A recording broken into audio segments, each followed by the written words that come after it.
En las aldeas olvidadas de la montaña de Ourense, allí donde la niebla besa la pizarra de los tejados y los bosques de castaños guardan un silencio denso y antiguo, cuenta la leyenda que el Lobi Shome, el séptimo hijo varón, no es un monstruo sediento de sangre, sino un alma en pena, una víctima de una maldición que lo condena a vagar por el monte en las noches de luna llena. La tradición no habla de matarlo con plata, sino de contenerlo, de gestionar su tragedia en un pacto de silencio comunitario. Pero para Íñigo, un topógrafo de 30 años criado en la ciudad y hombre de ciencia, eso era solo historia antigua, un cuento de abuelas para asustar a los niños en las largas noches de invierno. Hasta que el proyecto de un moderno parque eólico en los montes comunales le obligó a encarar la verdad que sus abuelos protegían con un silencio tan espeso como la propia bruma gallega.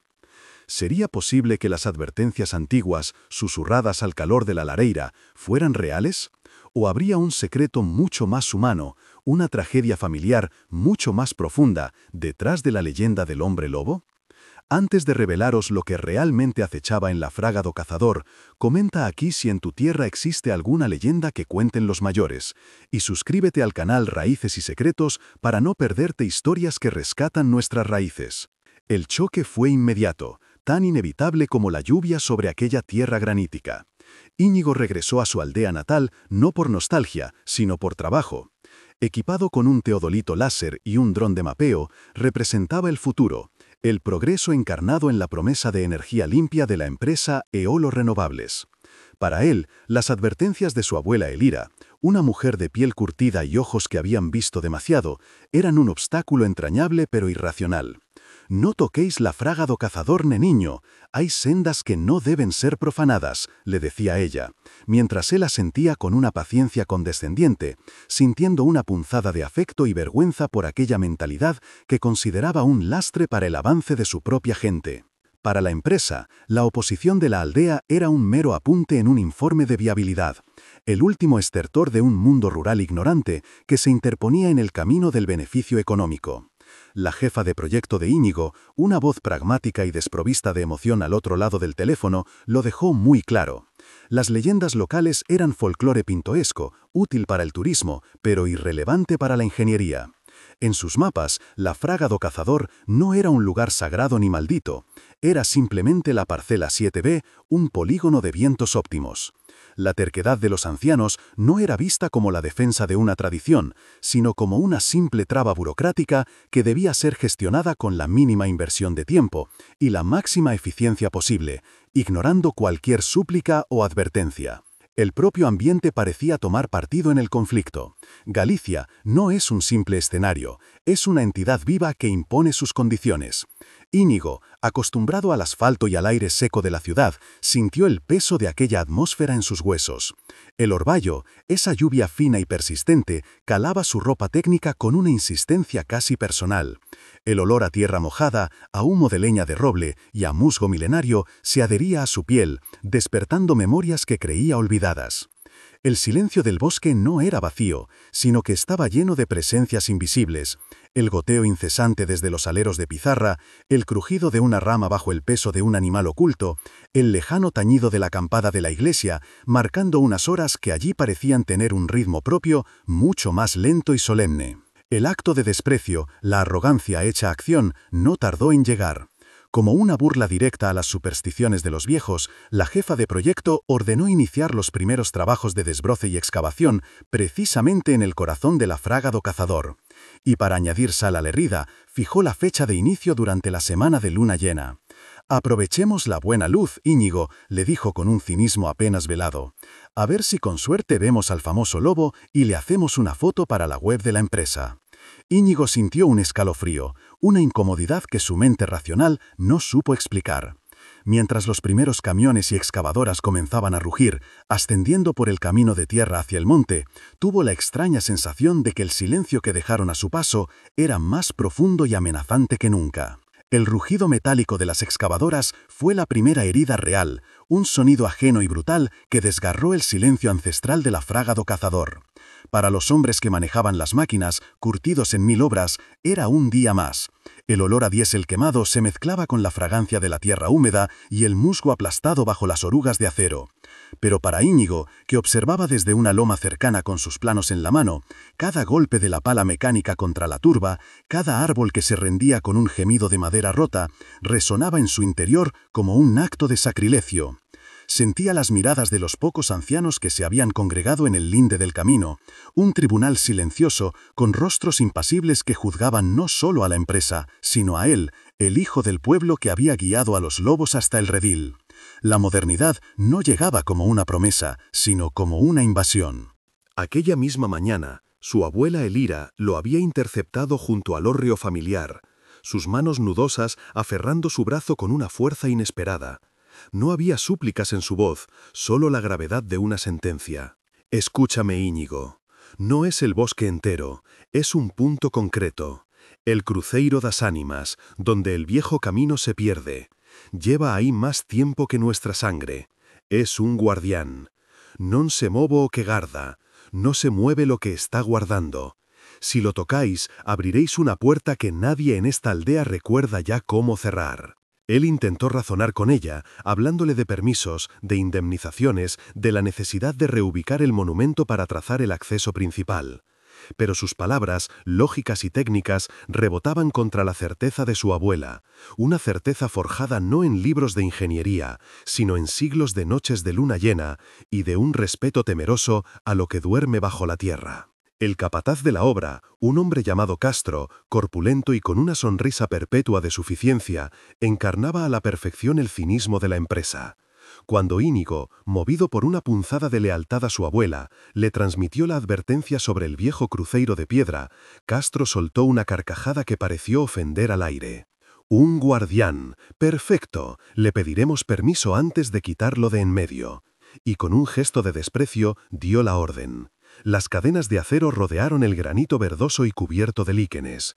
Hubo un momento de tensión, un chirrido agudo cuando el metal mordió la piedra centenaria, y luego, con un tirón brutal de la excavadora, el cruceiro se inclinó, se partió por la base y cayó con un golpe sordo sobre el fango, como un gigante vencido. Los pocos pájaros que aún cantaban enmudecieron de golpe. No fue un trueno ni un grito lo que siguió a la profanación, sino algo mucho más inquietante, una alteración palpable en la atmósfera. La bruma, que hasta entonces se mantenía dócil en las hondonadas del valle, comenzó a ascender por la ladera con una velocidad antinatural, espesa y fría, como si brotara de la propia tierra herida. En cuestión de minutos, envolvió el claro de trabajo en un sudario gris que redujo la visibilidad a apenas unos metros.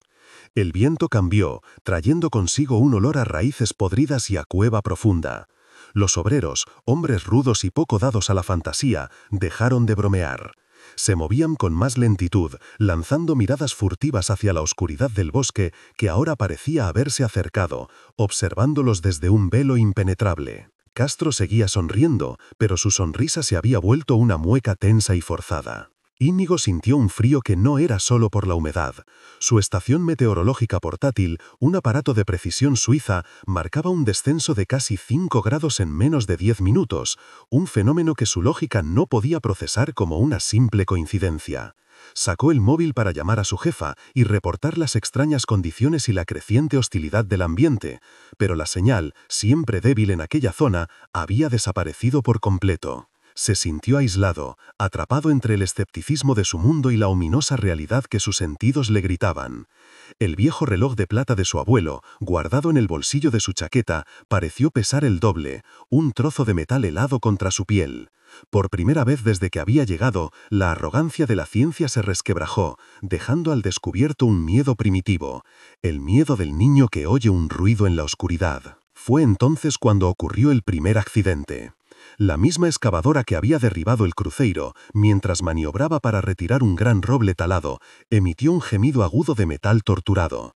Uno de los latiguillos del sistema hidráulico reventó con la fuerza de un disparo, rociando el suelo con un aceite espeso y oscuro como la sangre. Sin presión en sus brazos mecánicos, la pesada máquina, de más de 20 toneladas, comenzó a deslizarse incontrolablemente por la pendiente embarrada, deteniéndose a escasos centímetros de un terraplén que la habría hecho volcar. El operario, pálido como la cera, salió de la cabina temblando, balbuceando que la presión había caído a cero en un segundo, sin aviso previo. Era un fallo mecánico, sí, pero su oportunidad era tan perfecta, tan simbólica, que el mensaje fue claro para todos. Al final de la jornada, el equipo se retiró en un silencio denso y tenso. Dejaron las máquinas varadas en la ladera como esqueletos de bestias metálicas vencidas, envueltas en una niebla que se negaba a disiparse. Mientras Íñigo descendía a pie por el camino hacia la aldea, el sonido de sus botas en el barro era lo único que rompía el silencio. Al llegar a las primeras casas, vio a su abuela y a otros 2 ancianos sentados en un banco de piedra junto a la iglesia. No le dijeron nada, no hubo un «te lo advertí» ni una mirada de reproche. Simplemente lo observaron pasar con una tristeza profunda y serena, la de quienes han visto repetirse la misma historia de arrogancia y consecuencias una y otra vez. El peso de su silencio era una losa mucho más pesada que el cruceiro derribado que yace en el barro del monte. La noche cayó sobre la aldea como un manto de terciopelo húmedo, trayendo consigo un frío que no era solo de invierno, sino de algo más profundo, un frío que parecía emanar de la propia memoria de la tierra. Íñigo entró en la casa de piedra de su abuela, el calor de la laireira y el olor a caldo de berzas luchando por disipar la humedad que se le había pegado al alma. Sentía el peso de la jornada no en sus músculos, sino en su conciencia. Las miradas silenciosas de los ancianos le habían afectado más que cualquier grito o reproche. Se quitó la chaqueta técnica, un objeto de un color chillón y material sintético que parecía ridículamente fuera de lugar en aquella cocina de paredes encaladas y vigas de madera oscurecidas por un siglo de humo. Intentaba aferrarse a las explicaciones lógicas: el terreno era inestable, la maquinaria a veces falla, la niebla en Galicia es impredecible.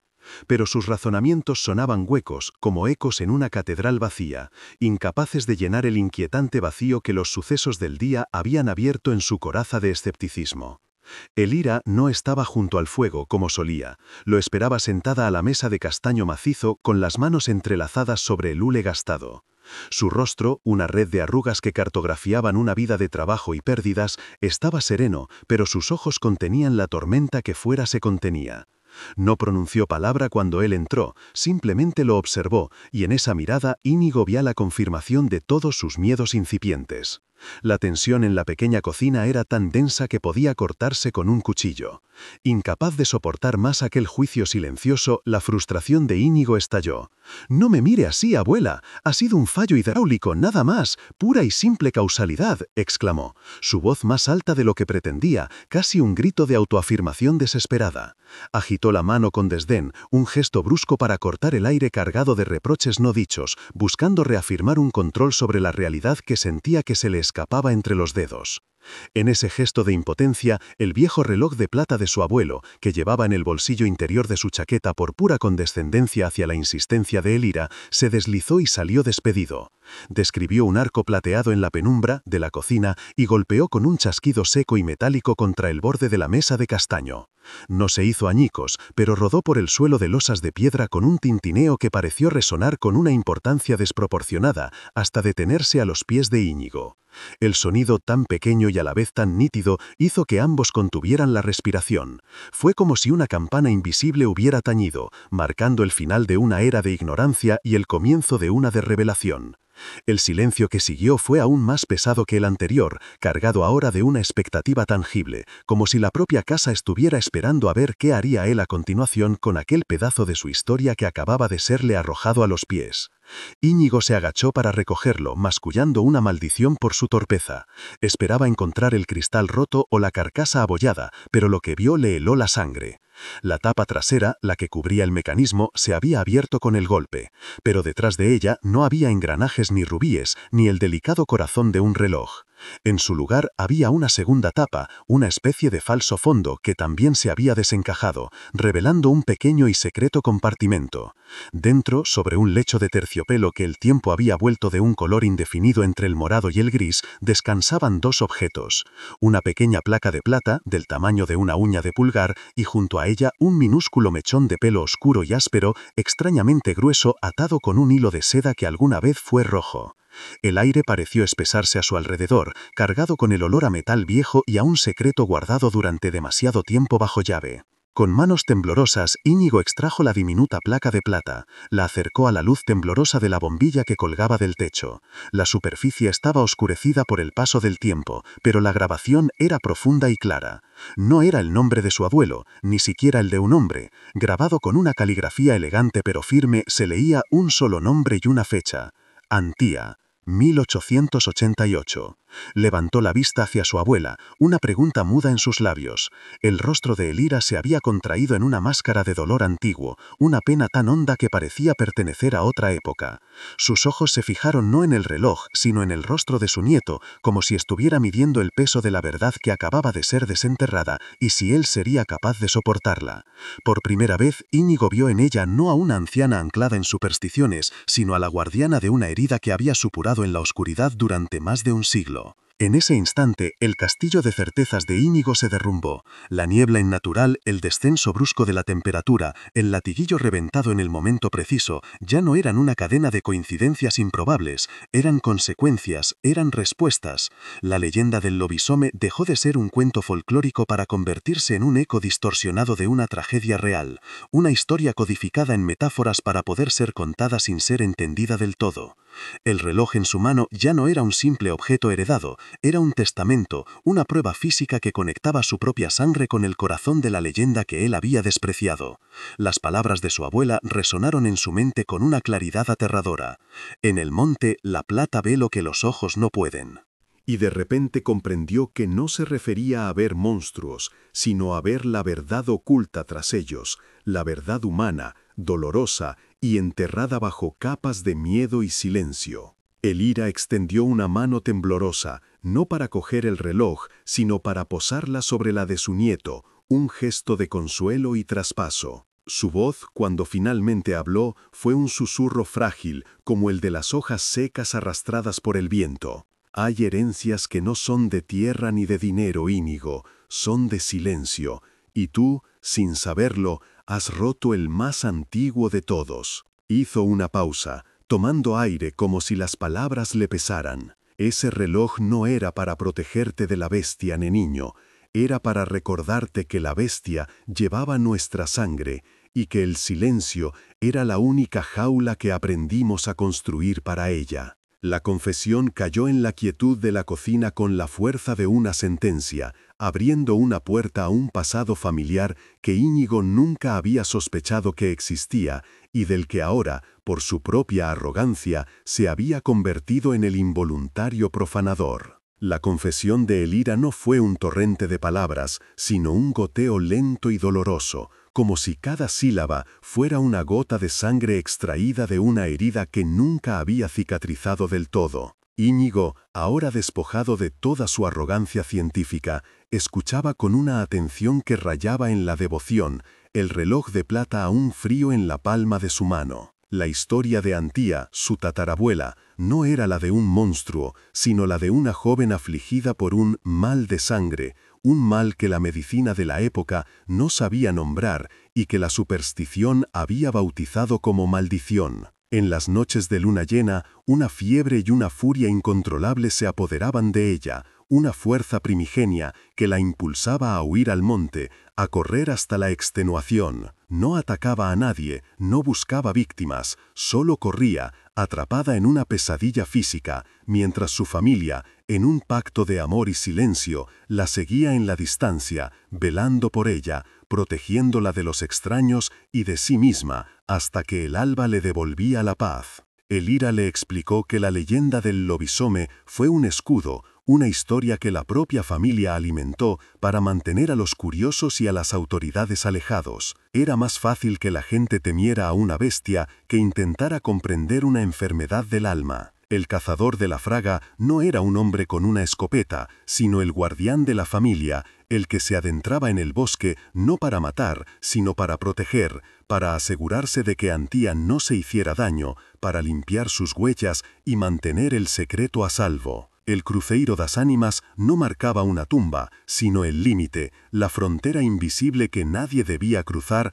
para preservar la paz de la aldea y la dignidad de una de sus hijas. El mechón de pelo en el reloj no era un trofeo, sino una reliquia, el único recuerdo físico que su bisabuelo guardó de su hermana antes de que el mal finalmente se la llevara en una fría noche de invierno. La plata no era para matar monstruos, sino para recordar la humanidad que se escondía tras ellos. A la mañana siguiente, con el peso de aquella verdad aplastándole el pecho, Íñigo llamó a su jefa. Su voz ya no era la del técnico eficiente, sino la de un hombre que suplicaba. Le habló del cruceiro, de la historia familiar, de la importancia etnográfica del lugar, argumentando que no podían seguir adelante sin un estudio de impacto cultural. La respuesta al otro lado de la línea fue un silencio gélido, seguido de una risa corta y despreciada. «Íñigo, ¿te has vuelto loco? ¿Me estás hablando de la tatarabuela del hombre lobo? Tenemos un contrato, unos plazos y una inversión millonaria.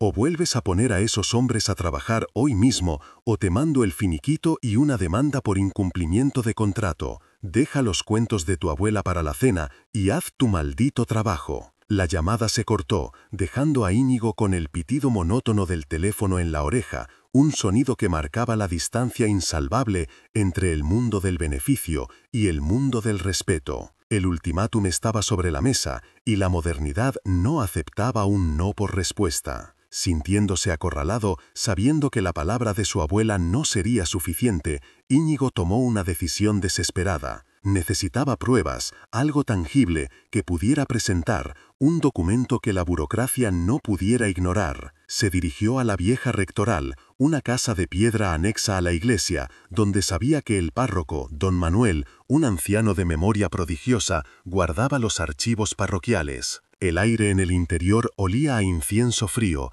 a papel quebradizo y a tiempo detenido. Tras explicarle la urgencia, el anciano sacerdote, con una mirada que parecía comprender más de lo que Íñigo decía, lo guió hasta una pequeña sala atestada de legajos y libros encuadernados en cuero agrietado. «Busca en los diarios de mi predecesor, el padre Anjo. Él lo veía todo, lo escribía todo, y sabía callar mejor que nadie», le susurró, señalando un estante cubierto de polvo. Íñigo sintió que estaba a punto de profanar otro tipo de santuario, uno hecho no de piedra, sino de tinta y secretos. Con manos cuidadosas, Íñigo arrió el diario correspondiente al año 1888. La caligrafía del padre Anjo era apretada, casi febril. Pasó páginas de bautizos, defunciones y notas sobre cosechas hasta que encontró lo que buscaba. Las entradas de las noches de luna llena eran crípticas pero reveladoras.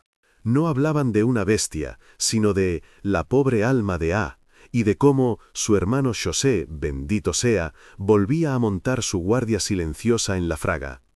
En una entrada, el cura describía cómo la comunidad entera desviaba la atención de un par de guardias civiles que habían llegado preguntando por ganado desaparecido, enviándolos en dirección contraria al monte.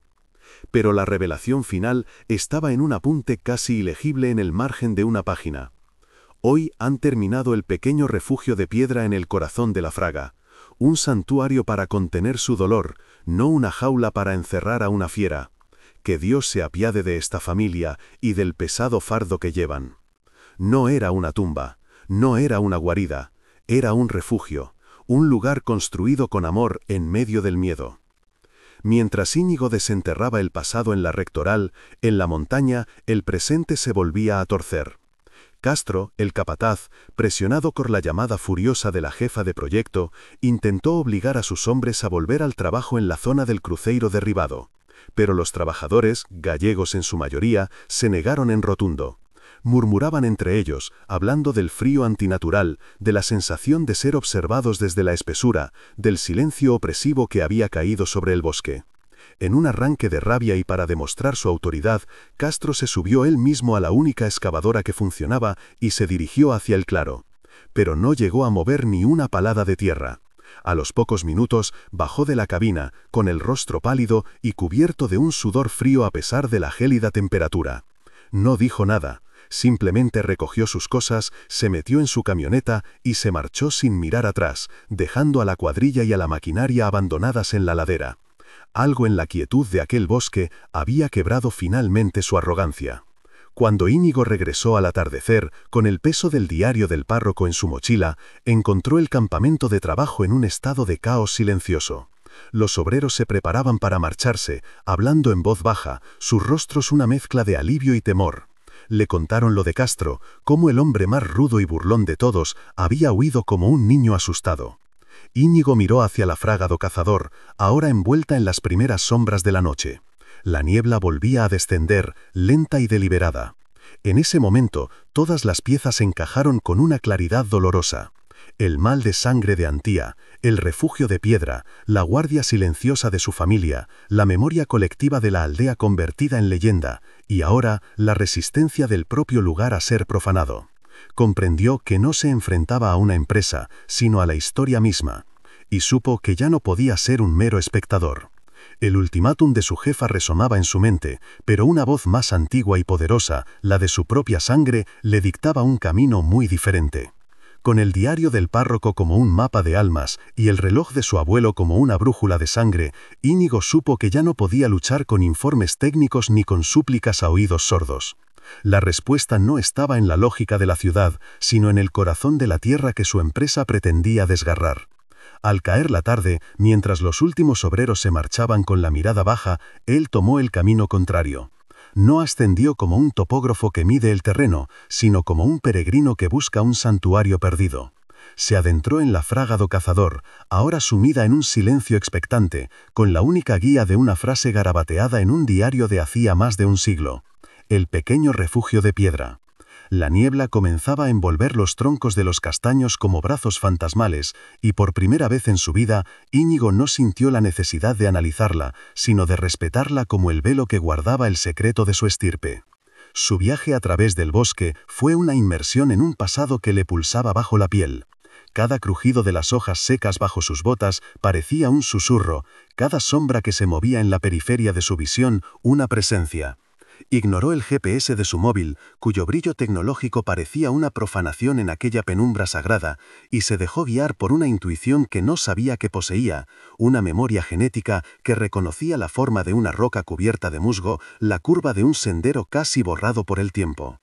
El aire se volvía más frío y denso a medida que se internaba, cargado con el aroma a tierra fértil y a un dolor antiguo, un dolor que se había filtrado en las raíces de los robles. Buscaba el refugio que el padre Anjo había mencionado, la prueba física que transformaría una leyenda en un testimonio irrefutable de la lucha de su familia. Y entonces lo encontró. No era una construcción imponente, sino una cicatriz de piedra en la piel de la tierra, casi completamente tragada por el musgo y las raíces de un tello milenario. Era una pequeña estructura semicircular, apenas más alta que un hombre, construida con las mismas losas de granito oscuro que el resto del paisaje. La entrada era una abertura baja y estrecha, oculta tras una cortina de hidra, diseñada no para ser vista, sino para desaparecer. Íñigo sintió un escalofrío que no tenía nada que ver con la temperatura. Aquel no era el cubil de una bestia, era la obra de unas manos que habían construido con amor y desesperación, un lugar para contener, no para encerrar. Se arrodilló, apartó las hojas húmedas con un respeto casi litúrgico y, conteniendo la respiración, se deslizó hacia la oscuridad que aguardaba dentro.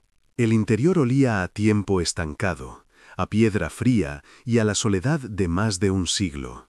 La luz de su linterna barrió el pequeño espacio, revelando no cadenas ni huesos, sino una austeridad conmovedora. Un tosco banco de piedra adosado a la pared curva y, frente a él, una pequeña hornacina excavada en la roca. Sobre ella descansaba una caja de madera de castaño, oscurecida y deformada por la humedad, pero intacta. No había cerrojos ni candados, solo un simple pasador de madera. Con el corazón martilleándole en el pecho, Íñigo la tomó entre sus manos. Pesaba más de lo que aparentaba, como si estuviera llena no de objetos, sino del peso de todas las lunas llenas que habían pasado sobre aquel tejado de piedra. Aquella caja era el cofre del tesoro de su familia, y su tesoro era el silencio. Con dedos temblorosos levantó la tapa. Dentro, sobre un lecho de tela de saco deshilachada, reposaba la verdad. No había una, sino varias placas de plata idénticas a la que guardaba su reloj, cada una con un nombre y una fecha grabados. Antía, 1888. José, 1921. Breixo, 1955. Y la última, la que le robó el aliento. Ancho, 1982. El nombre de su abuelo. Comprendió con una claridad que le partió el alma. El mal de sangre era hereditario. El lobishome no era un individuo, era una carga que su linaje había llevado en secreto de generación en generación. Y el cazador silencioso no era solo el que guardaba, sino, a veces, el que necesitaba ser guardado. Su abuelo no solo había protegido el secreto, él era el secreto. El reloj de plata no era un amuleto, era el testigo que se pasaba de un guardián a otro, un recordatorio de que la bestia que cazaban en silencio era su propia sangre, su propio dolor. En la penumbra de aquel santuario olvidado, Íñigo ya no era un topógrafo, sino el heredero de un deber sagrado. Sacó su teléfono y con una determinación gélida no llamó a su jefa. Marcó el número de un periodista de un diario regional, un hombre conocido por su sensibilidad hacia el patrimonio cultural gallego. Le envió las fotos, la entrada del diario del párroco, la fachada oculta del refugio, el interior de la caja con la hilera de nombres que documentaban un siglo de sacrificio. Su voz, al hablar, era firme, despojada de toda duda. «No es la guarida de un monstruo», dijo. «Es el santuario no catalogado de mi familia, un monumento al amor y al silencio que una empresa está a punto de demoler para construir un molino». La leyenda era su escudo y ahora es su única voz. El impacto fue inmediato y devastador, pero no en el monte, sino en las asépticas oficinas de Eolo Renovables. La jefa de proyecto recibió la llamada no de un periodista, sino de su propio departamento legal. La historia estaba a punto de estallar y el ángulo era una pesadilla de relaciones públicas. Ya no eran los pioneros de la energía verde, sino los bárbaros corporativos que, por cinismo y arrogancia, estaban a punto de destruir un vestigio etnográfico único, la prueba física de una increíble historia de resiliencia humana. La superstición que habían ridiculizado se había transmutado en un hecho histórico, documentado y conmovedor. La leyenda que despreciaron se convirtió en el arma que los detuvo en seco, demostrando que hay cimientos mucho más profundos que los del hormigón y que profanarlos tiene un coste que no se puede calcular en un balance de resultados. La onda expansiva de la noticia fue inmediata y demoledora, una tormenta mediática que la empresa Eolo Renovables jamás vio venir. La historia que el periodista publicó no era un cuento sensacionalista sobre hombres lobo, sino un relato profundamente humano sobre la resiliencia, el sacrificio y el amor de una comunidad que había creado un mito para proteger a los suyos de la ignorancia y el miedo del mundo exterior. La opinión pública no vio a una aldea anclada en la superstición, sino a los guardianes de un patrimonio inmaterial de valor incalculable. Las redes sociales se incendiaron con hashtags que defendían la fraga do cazador y la imagen de energía limpia de la empresa quedó manchada por la acusación de ser una fuerza destructora de la memoria cultural. En menos de 48 horas, ante la amenaza de un boicot y una crisis de reputación irreparable, la central ordenó la paralización indefinida del proyecto. La fraga do cazador ya no era la parcela 7B, se había convertido en un símbolo de la resistencia de las raíces al buldózer del progreso ciego. En la aldea, la revelación del secreto no fue recibida con el estupor o la vergüenza que las generaciones pasadas tanto habían temido, sino con una serena y profunda catarsis. El silencio se había roto, sí, pero no para exponer una herida, sino para permitir que finalmente comenzara a cicatrizar bajo la luz del respeto. Los ancianos, que antes habían mirado a Íñigo con la tristeza del que ve a un hijo perdido, ahora lo observaban con un orgullo callado y solemne. Comprendieron que su nieto no había traicionado el pacto de silencio, sino que lo había traducido a un idioma que el mundo moderno por fin podía entender y respetar. Elira, sentada junto a su lareira, ya no veía en él al joven arrogante que había vuelto para pisotear su pasado, sino al eslabón que su estirpe necesitaba, el guardián que no se escondería en la oscuridad del monte, sino defendería su legado a plena luz del día, armado con la verdad. Íñigo presentó su dimisión esa misma semana, un acto que no sintió como una derrota, sino como la primera decisión verdaderamente libre de su vida adulta. Su conocimiento, antes puesto al servicio de la eficiencia y el beneficio, encontró un nuevo y más hondo propósito.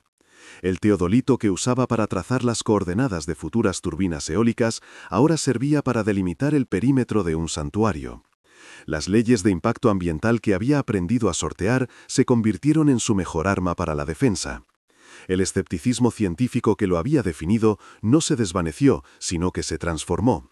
Ya no lo usaba para desacreditar la leyenda, sino para validar la verdad histórica y médica que se escondía tras ella. Descubrió que la modernidad y la tradición no tenían por qué ser enemigas, sino que podían ser aliadas cuando la primera se ponía al servicio de la sabiduría de la segunda. Con una dedicación que asombró a todos, Íñigo se convirtió en el principal promotor de la protección del afragado cazador. Reunió a historiadores, antropólogos y biólogos, formando un frente común para solicitar la declaración del lugar como espacio natural de interés etnográfico. Sus precisos informes topográficos ya no mostraban curvas de nivel, sino capas de memoria. El antiguo camino del guardián, la ubicación exacta del refugio de piedra, los árboles centenarios que habían sido testigos mudos de la tragedia y el amor de su familia. El parque eólico fue derrotado no con la fuerza de una maldición, sino con el peso irrefutable de los informes, las pruebas documentales y la presión de una sociedad que había redescubierto el valor de sus propias historias. El progreso no fue detenido, fue redirigido por la sabiduría del pasado. Meses después, con el eco de las excavadoras ya desvanecido y la naturaleza comenzando a reclamar las cicatrices que habían dejado en la tierra, Íñigo caminaba junto a su abuela por el linde del bosque. El aire olía de nuevo a musgo y a tierra húmeda, un perfume limpio y ancestral. Elira se detuvo y puso en la mano de su nieto el viejo reloj de plata. La tapa trasera había sido reparada, pero ahora Íñigo sabía lo que realmente guardaba en su interior. «Tu abuelo lo llevaba para recordar la carga», le dijo Elira con voz serena. «Tú lo llevarás para recordar la historia. El silencio los protegió en su tiempo, tu voz los protegerá ahora». En ese gesto, la pesada herencia familiar se transformó en un legado de orgullo. El pacto de silencio no se había roto, había evolucionado hacia un juramento de memoria. Aquella noche, mientras la niebla envolvía el monte con su abrazo familiar, Íñigo observó el paisaje desde la ventana de la vieja casa de piedra. Ya no veía un terreno que explotar, ni un conjunto de datos que analizar. Veía un palimpsesto, un mapa vivo donde cada roca, cada árbol y cada sombra contaban la historia de quienes lo habitaron. La leyenda del lobisome seguiría susurrándose al calor del fuego, pero ya no como un cuento de terror, sino como una epopeya. Fue entonces cuando comprendió que el verdadero trabajo de un topógrafo no es medir la tierra, sino entender las profundas marcas que las historias de los hombres dejan sobre ella. Si crees que nuestras tradiciones guardan sabidurías que la modernidad no logra explicar, comparte esta historia. Mantengamos vivas las memorias de nuestros abuelos. Suscríbete al canal Raíces y Secretos para más relatos que desentierran la verdad oculta bajo la leyenda. El tiempo, en Galicia, no borra las huellas, simplemente las cubre de musgo para que solo quienes sepan mirar puedan leerlas. Íñigo se convirtió en ese lector.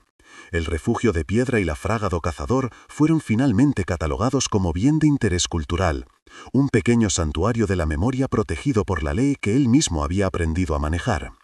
Ya no era el topógrafo de una corporación, sino el custodio de un legado. La leyenda del lobisome no murió, se transformó. Dejó de ser un susurro de miedo en las noches de luna llena para convertirse en un relato de orgullo contado a plena luz del día. Una lección sobre cómo el amor de una comunidad puede forjar el más resistente de los escudos para proteger a sus hijos más vulnerables. La historia de Antía y de los guardianes silenciosos que la siguieron se convirtió en la raíz más fuerte y profunda de la identidad de aquella aldea, un ancla en un mundo que cambia demasiado deprisa. El mayor descubrimiento de Íñigo no fue el refugio de piedra, sino la comprensión de que la tradición no es un objeto estático que se conserva en una vitrina, sino una llama viva que debe adaptarse para no extinguirse. El silencio de sus antepasados fue la herramienta de supervivencia en su época, una jaula de amor construida en un mundo que no entendía de enfermedades del alma y solo veía monstruos.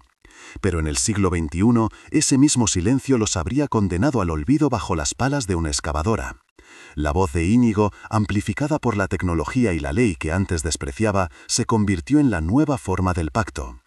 Honrar las raíces no significaba repetir ciegamente los métodos del pasado, sino entender su propósito y encontrar nuevas formas de defenderlo.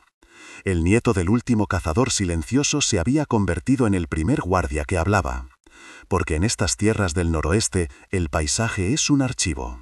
Cada roca de granito tiene grabada la paciencia de los siglos. Cada gota de orvallo lleva consigo el eco de una plegaria antigua. Y el viento que se cuela entre las ramas de los castaños susurra los nombres de quienes ya no están. La historia de la familia de Íñigo no estaba solo en los diarios de un párroco o en las placas de plata de un reloj. Estaba escrita en el musgo y en la niebla, en el sendero casi borrado que llevaba al refugio, en la propia resistencia de la tierra a ser herida. La modernidad, con su soberbia, había intentado imponer un mapa de coordenadas y beneficios sobre un territorio que ya tenía su propio mapa, uno hecho de memoria, dolor y lealtad. Y fue el mapa antiguo, el que no se ve pero se siente, el que finalmente prevaleció sobre todos los demás. La arrogancia de eolos renovables fue creer que luchaban contra un puñado de ancianos y sus supersticiones. No comprendieron que su verdadero adversario era la memoria misma, una fuerza tan persistente como la lluvia y tan sólida como la piedra.